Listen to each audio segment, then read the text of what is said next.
Viewers at home, I want to really welcome you to the second episode of While Waiting.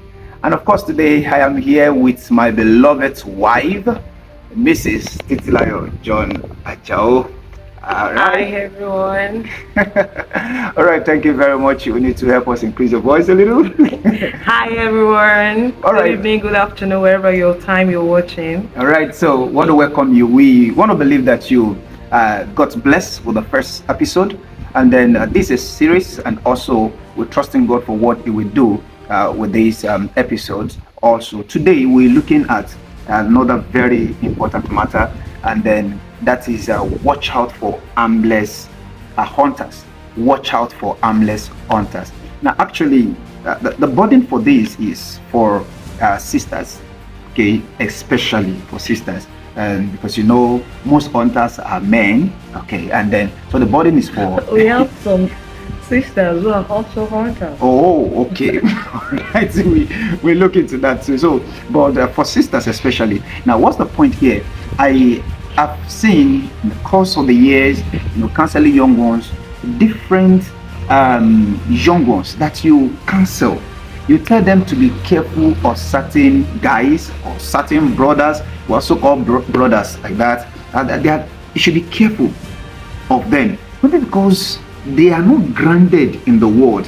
Their life does not even portray that of Christ, but because of let's say the benefits that they are receiving from such brothers or from such guys, they think they are harmless in the sense of maybe the good life or the showy things. The person is so generous, okay, the person is like a philanthropist, the person gives and on like this, and but at the end of the day we discover that these people still fall prey of these guys, and because they are actually hunters with a gun that seems as if there's no bullet in it.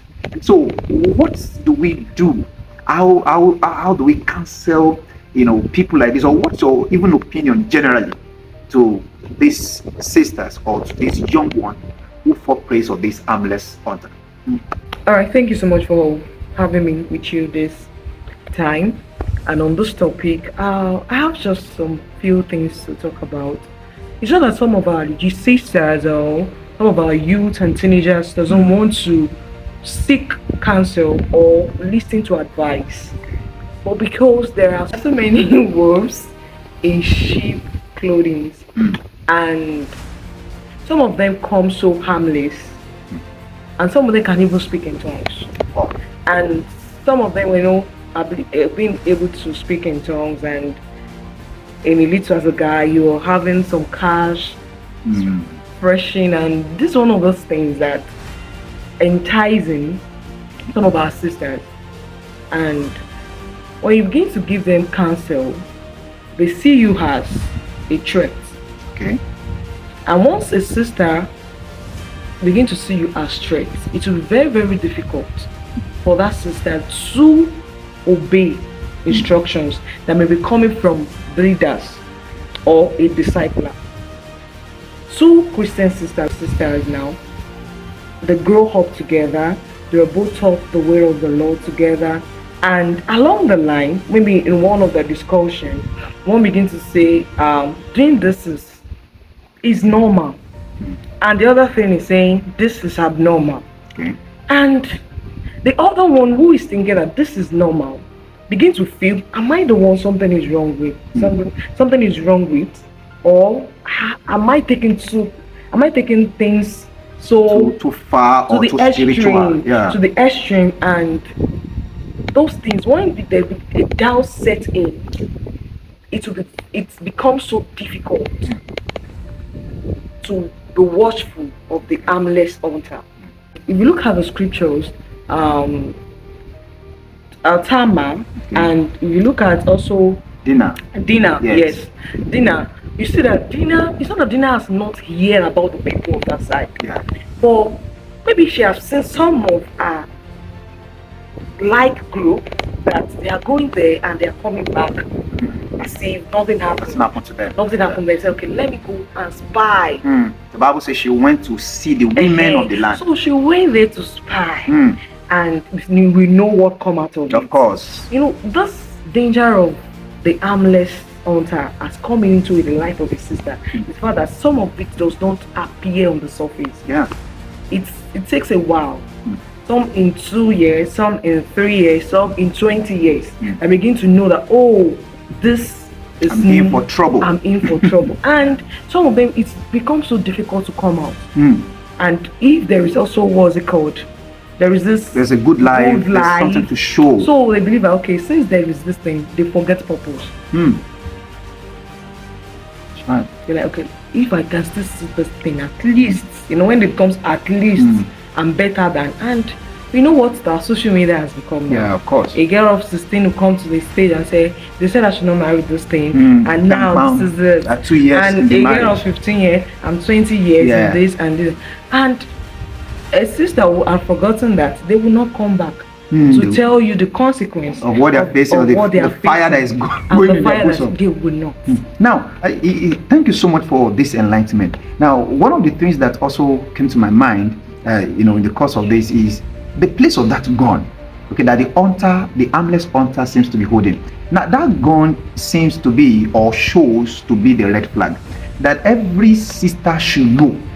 Gun is not something you play with. Gun is not a toy, for Christ's sake. It's not a toy or anything. And then I presume that these guys begin to say, oh, it's just my defensive mechanism. It could be an arbitrary heart.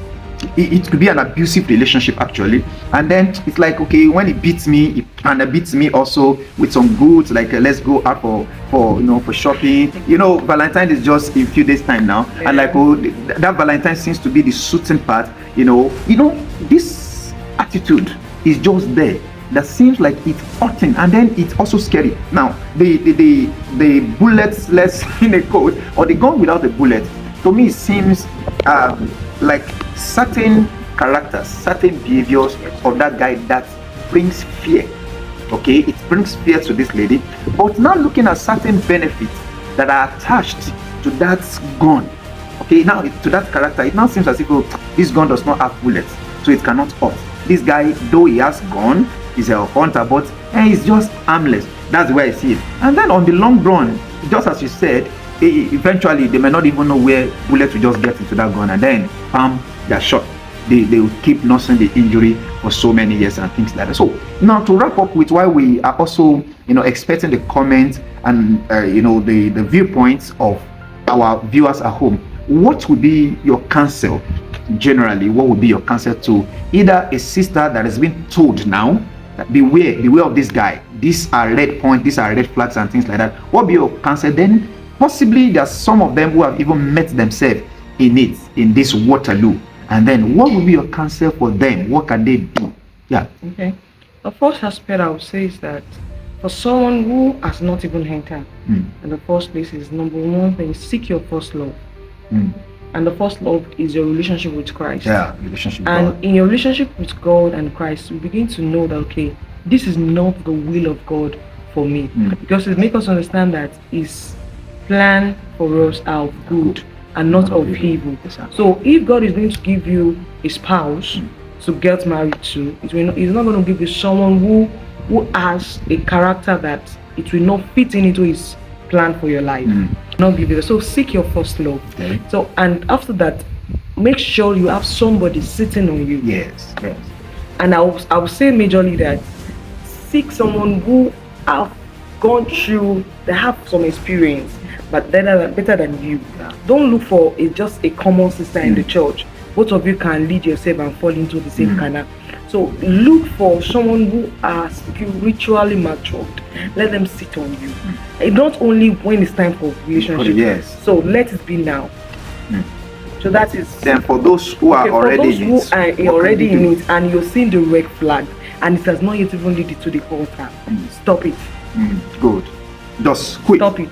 And stop anything that you know that these are the enticing things. Yeah. Like the gifts, the card, the soap, the hairdo, now, ladies now. So all those things that you see as a benefit from that person, that you depend your life on, that, okay, my life cannot go on without this person. Stop it and see what the Lord has for you.